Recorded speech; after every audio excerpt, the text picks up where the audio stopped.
এভাবে যখন এসে পড়েছি বুঝতেই পারছেন দরকারটা খুব বেশি। তা হতে পারে। আপনি মনে মানুষ করছেন না? সেরকম তো কথা আছে। আমি নায়িকার পাঠটা পেতে পারি? নায়িকা তো ঠিক হয়ে গেছে। জানি।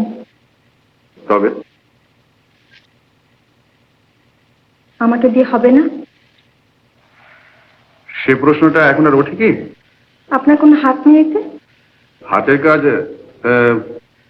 আপনি বসুন না। না থাক। হাতের কাজ তো ফুরিয়ে গেছে। আপনি একটু চেষ্টা করলে হয় না?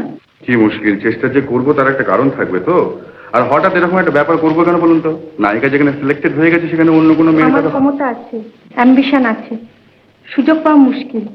তাছাড়া আপনি তো জানেন নতুন লোককে সহজে কেউ সুযোগ দেয়? তাই আমার কাছে এসছেন? হ্যাঁ।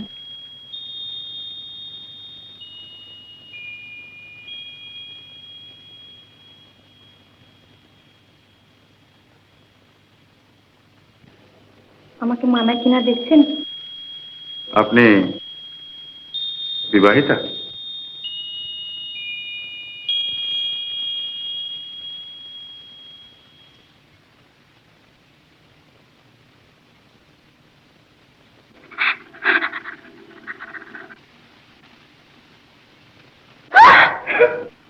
আরে কি হলো, কাঁদছেন কেন?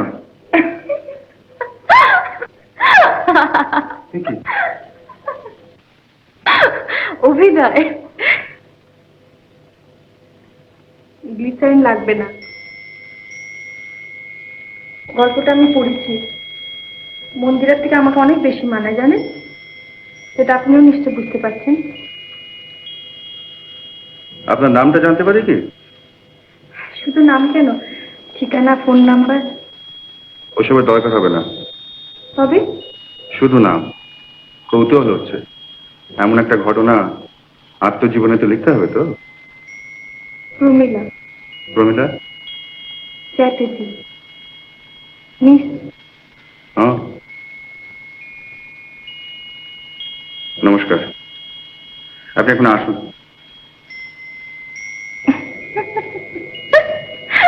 আবার কি হলো?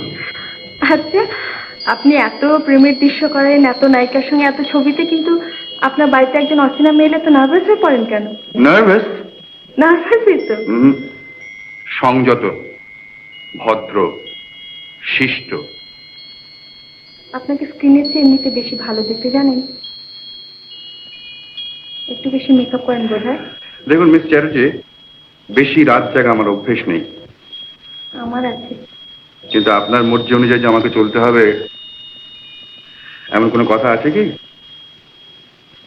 আপনি বরং কাল আসুন না। রাত্রে?